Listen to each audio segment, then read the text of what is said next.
Muito bem, meu povo. Primeiramente, quero desejar a todos um feliz ano novo. Que Deus possa abençoar cada um de vocês que acompanha aqui o canal e aqueles que vão assistir. Esse, acredito que é o último vídeo do ano de 2025, feito aqui no canal, né? Dia 29. Queremos agradecer a cada um de vocês que nos ajudam, né? De diversas formas e que estamos sempre unidos e fortes nesse projeto, nesse trabalho, que depende muito de vocês. Nesse vídeo, né, que eu estou fazendo, gravado, eu vou comentar rapidamente sobre o filósofo Immanuel Kant, né, especificamente sobre uma frase, o céu estrelado por sobre mim e a lei moral dentro de mim. Uma frase impactante, uma frase extremamente rara e esquecida pela maioria das pessoas, mas que vai te fazer entender muita coisa aqui quando você terminar esse vídeo. Eu escolhi esse autor porque recentemente estava vendo aqui uma leitura de um livro e justamente me deparei com uma frase dele dizendo mais ou menos assim: duas coisas me enchem a alma de crescente admiração e respeito. Quanto mais intensa e frequentemente o pensamento dela se ocupa. Veja só, primeiro, existe um pensamento, existe uma conscientização, uma percepção, uma detecção, né, uma observação de algo misterioso a princípio e que continuamente cresce e faz o sujeito, a pessoa, cada vez mais se admirar e se encher disso de maneira intensa, de maneira frequente e que ocupa a percepção todo ser de Immanuel Kant, né, da pessoa que está aí dentro dessa concepção. E o que seria que está ocupando a mente de Immanuel Kant, do filósofo? O que? O céu estrelado acima de mim e a lei moral dentro de mim. Duas coisas extremamente necessárias para o bom desenvolvimento de qualquer sociedade. Nenhuma sociedade consegue ser construída, organizada, formada, sem essa percepção, ainda que mínima, né? Haja vista, existem algumas manifestações, né, de sociedades que compreendem um pouco sobre o céu e compreendem um pouco sobre a ética, a moral e a espiritualidade, né? Mas nessa concepção que nós estamos trazendo para vocês aqui, é dentro, obviamente, de um pensamento mais cristão, um pensamento mais protestante, enfim, para a gente não se esquecer do nosso ponto teórico, do nosso referencial teórico de interpretação, né, ou chamada cosmovisão, para não ser tão filosófico, né, e se esquecer que existe uma filosofia cristã por trás de tudo isso.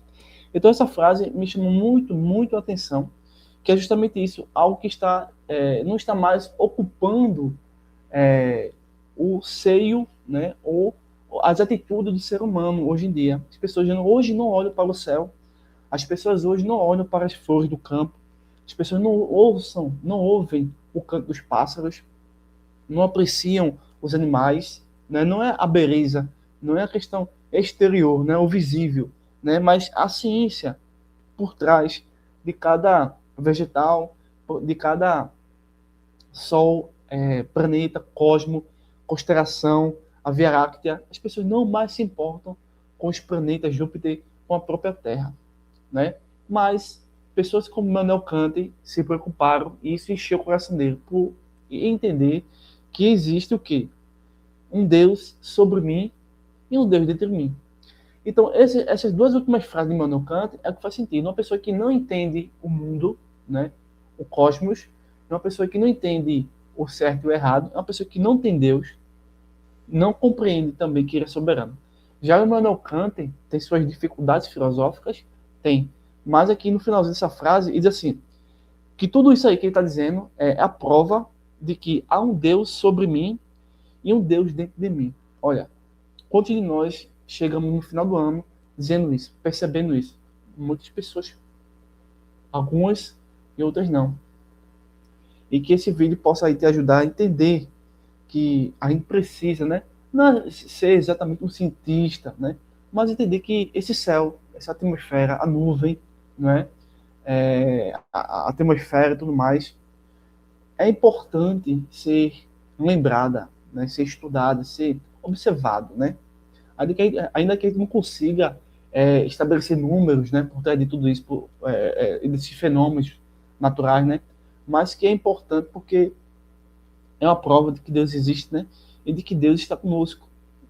É isso que nós estamos tentando aqui trazer para vocês, pois nós somos o canal, né, o Pensador, então tem tudo a ver.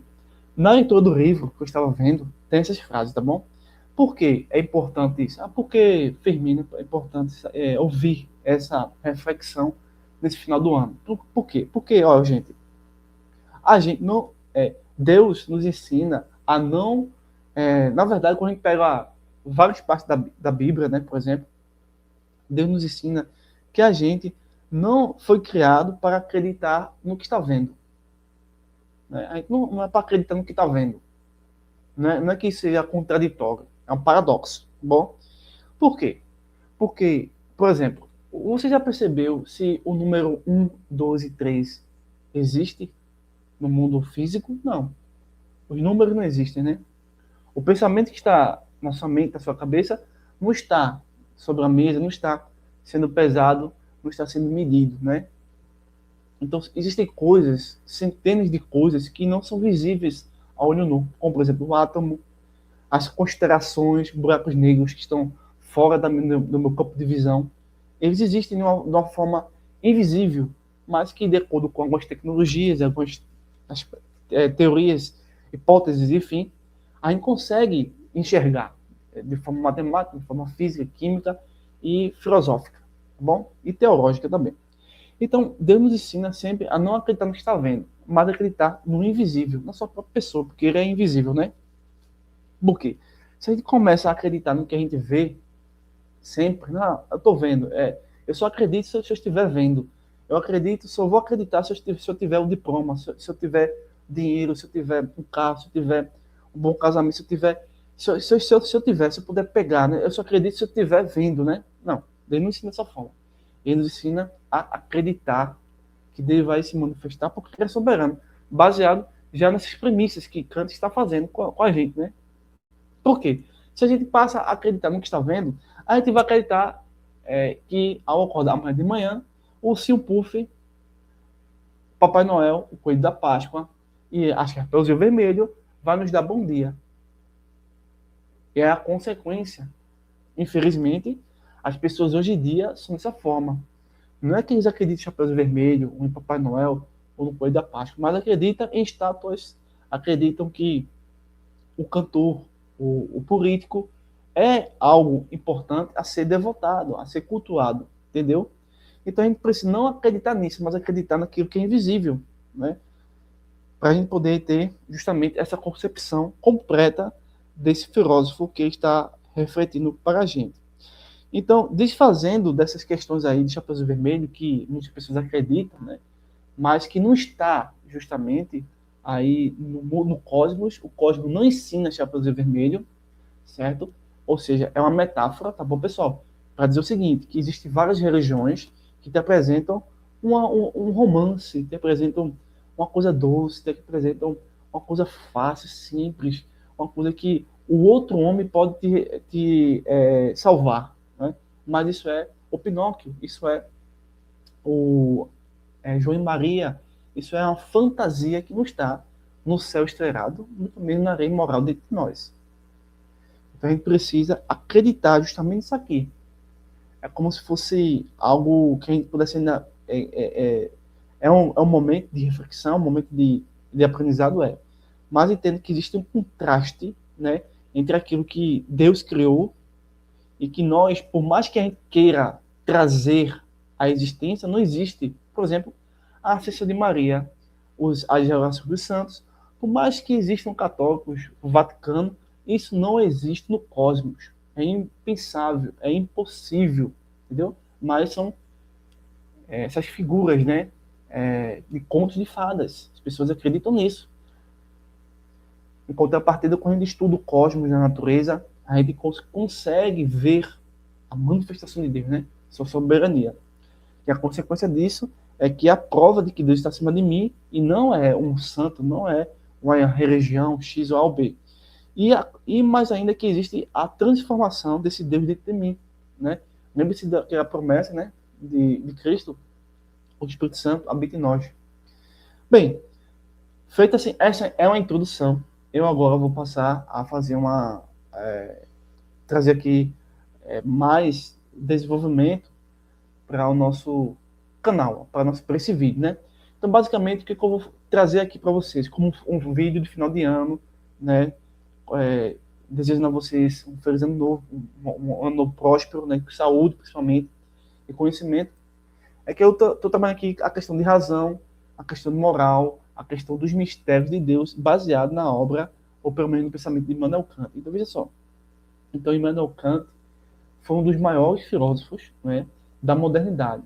Então, o seu pensamento filosófico buscou responder pelo menos 3 perguntas importantes hoje em dia, que as pessoas hoje não querem mais trabalhar nessa situação, que é o que eu posso saber, o que devo fazer e o que posso esperar. Isso as pessoas perderam, né, de vista. Mas Kant se preocupou com isso, e isso nós devemos nos preocupar. Então, veja só, a razão humana que Deus deu, né, a razão humana, só Deus deu aos homens, não deu aos animais. A razão humana tem limites óbvios. Veja que ela é poderosa para compreender o mundo natural, o cosmos, tá bom? Mas é incapaz de alcançar por si só as realidades últimas de Deus, da alma, da liberdade absoluta. Ou seja, nós só podemos conhecer Deus por meio de Cristo. E só podemos conhecer Cristo por meio de Deus.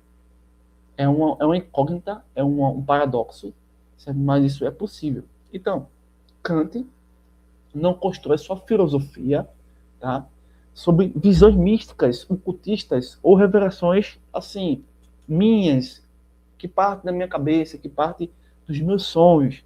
Mas essa reflexão, essa filosofia, né, parte pelo menos se inicia sobre aquilo que todo ser humano, né, pode experimentar de maneira universal, que é a natureza e a moral, né, a razão, a moral, né?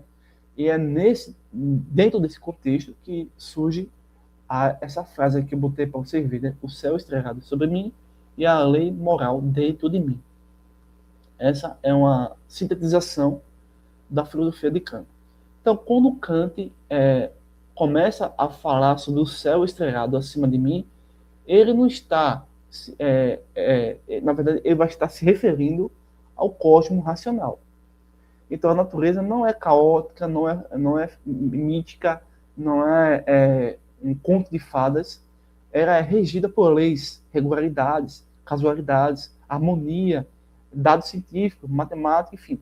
Isso revela que o mundo não é fruto do acaso ou do misticismo, né, mas de uma estrutura inteligível, ou seja, a criação é a maior prova de que existe uma mente superior a mim e a você. Natureza, tá bom? O cosmos. Aqui nós chamamos de revelação geral. Isso que Kant está falando sobre o céu estrelado acima de mim, nada mais é do que revelação geral. Ou seja, qualquer pessoa, em qualquer cultura, em qualquer, né, pode olhar para o céu, para o universo, tendo ferramentas ou uma máquina, um papel, uma caneta, um lápis, e ele vai reconhecer que existe uma ordem, uma finalidade, um propósito e uma racionalidade. Agora, os indivíduos que vão para festas e gostam de Chapeuzinho Vermelho, que gostam do Lobo Mau, que gostam do Ovo da Páscoa, perdem essa riqueza. Bom, então, essa percepção impede que sejamos enganados por narrativas fantasiosas, ideológicas e emocionais, quando a gente percebe o propósito do cosmos, certo? Advindo do Criador. Então, aquilo que poderíamos chamar de simbolicamente de contos de fadas ou histórias sedutoras que desprezam a realidade objetiva. Ou seja, quando uma pessoa... eu estou sendo, ao mesmo tempo, tentando interpretar Kant, tentando refletir Kant, trazendo metáforas e tentando interpretar ou dar significados a essas metáforas para vocês entenderem. Quando eu digo assim, histórias sedutoras ou contos de fadas, eu estou me referindo a religiões anticristãs, tá certo? Que te dão aí uma série de coisas que não está no cosmos, muito menos no Evangelho. Mas as pessoas querem ser enganadas. Mas quando a gente se detém no cosmos, a gente não se engana. E muito menos quando a gente se detém na revelação escrita. Então, a gente vê que tanto a ciência quanto a escritura, elas têm uma base segura, bom? Que é justamente na pessoa de Deus. Mas entenda que Kant vai um pouco mais sobre o cosmos, né? Sobre o que é visível. Ele não só se contenta nisso, mas ele percebe que isso é outra coisa, né? É algo do ser humano que chamamos de alma, que é a alma imortal, né? Então, Kant aponta para algo mais profundo, mais sensível, né? E um pouco mais complexo, que é a ética, a lei moral dentro de mim. Independente da crença de uma pessoa, ou da cultura, ou da sociedade, o ser humano, por mais decaído que ele seja, ele carrega consigo esse código, né, de certo e de errado, ainda que ele o deturpe radicalmente, tá bom? Ele carrega, mas mesmo ele deturpando, ele carrega. Então esse código, essa lei moral, não vem do Estado, não vem da cultura, não vem dos seriados, dos filmes, não vem do consenso social. Consenso social é o seguinte, nós não aceitamos o casamento homossexual. Beleza, é um consenso social. Nós aceitamos um casamento homossexual. É um consenso social. Então não vem disso aí. Estou dando um exemplo. Vou dar outro exemplo. Nós não aceitamos o aborto. É um consenso social. Nós aceitamos o aborto. Consenso social. Nós aceitamos o porte de arma. Consenso social. Nós não aceitamos o porte de arma. Consenso social. A ética, esse código, não vem dessas pessoas, dessas escolhas, né, de um dia para a noite. Não vem daí, tá bom? Ela vem da própria criação. E talvez só que isso se impõe à consciência como um dever universal. Então, esse código é universal. Todo mundo sabe, todo mundo sente, todo mundo percebe, porém, todas as pessoas dentro da doutrina do pecado, né, decaídas, elas deturpam isso. E você já deturpa, certo? Desde que a gente nasceu. Mas esse código é universal. Como 1 mais 1 é 2. É um princípio universal, né? Então, Kant chama isso de lei moral. Nela se vê, né, o forte indício da dimensão espiritual. Repito mais uma vez, independente do qual o estado degenerativo do ser humano esteja, ele carrega. O problema é que ele está deturpando, certo? Então, em outros termos, a gente não é apenas, na verdade, em outros termos, quero dizer o seguinte, que a gente não é um produto da evolução ou de uma matéria organizada. Na verdade, somos seres morais, conscientes, espirituais, e isso vai cada vez mais sendo percebido à medida que a sociedade avança, né, com o devido respeito e temor a Deus, né? E a gente percebe que nós somos seres espirituais, pois, de acordo com a revelação do Novo Testamento, do Antigo Testamento Novo, nós somos feitos em mais semelhança de Deus. E a gente reconhece o que é bem e o que é mal, o que é justo e o que é injusto. Finalizando aqui o vídeo, meu povo, tá bom? Kant também raciocina, né? Ele afirma categoricamente essas duas realidades. Há provas de que há um Deus no céu, soberano, né? Dominador, onipotente, onisciente, onipresente, e um Deus dentro de mim, né? Aquela ideia de novo nascimento, ok? Aí ele queria vir trazer nessas palavras que estou dizendo a vocês, mas é dentro da nossa cosmovisão que estamos enxergando os trabalhos de Kant, tá bom? Então, Kant não está defendendo esses misticismos que nós temos aí mais recuado, que não se aproxima do cristianismo, tá bom? Mas está mostrando, por meio do que sua razão pode entender, justamente esse profundo discurso, esse profundo dado racional. Deus está sobre mim e Deus está dentro de mim. Deus está sobre mim, porque nós dependemos dele. Então, o pensamento de Kant, né, mostra indiretamente uma mensagem bíblica, né, e que eu trago aqui como fim de ano para nós, tá bom? A gente retornar a esse consenso, a esse conceito, a essa revelação. Então, o ser humano só vive plenamente se sua natureza obedece à lei de Deus, que habita em sua alma. Então, não como uma mera formalidade, mas como algo a ser transformado. Por fim, Kant nos ensina, dentro da nossa cosmovisão, né, obviamente, que a verdadeira fé não é irracional como temos por aí, né? Pessoas que carregam status, pessoas que jogam pó, pessoas que, enfim, se sacrificam, né? Matam animais.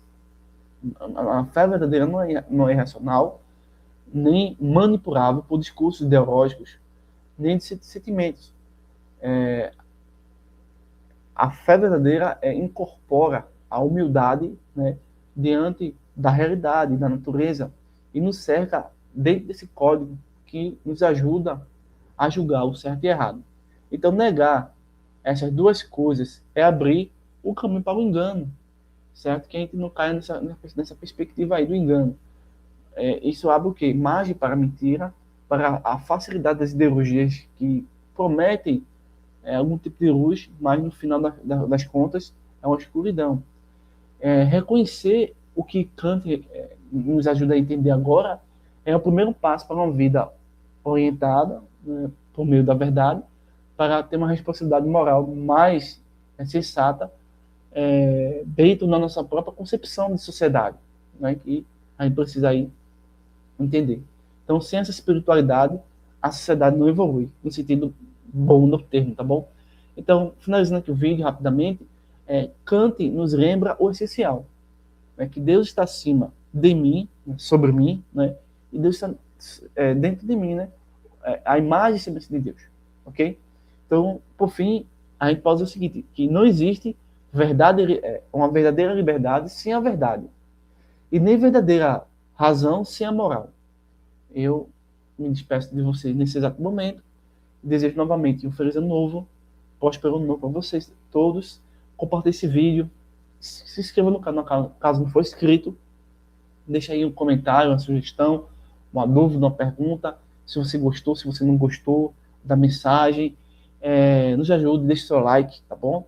E aí, até o ano 2026, caso o arrebatamento não aconteça, a gente está aqui novamente trazendo mais conteúdo para o nosso canal, o canal O Pensador. A gente mudou várias vezes de nome, né? Mas acredito que esse é o nome mais definitivo, que mais se aproxima dos nossos objetivos. E agradeço a cada um de vocês a sua paciência e a sua fidelidade, né, em estar conosco aqui, tá bom? Um forte abraço. Um abraço a cada um de vocês. Muito obrigado. Agradeço novamente. E é vocês que estão aqui, que nos ajudam, que nos dão motivação a fazer esse trabalho, tá bom? Muito obrigado a todos aí.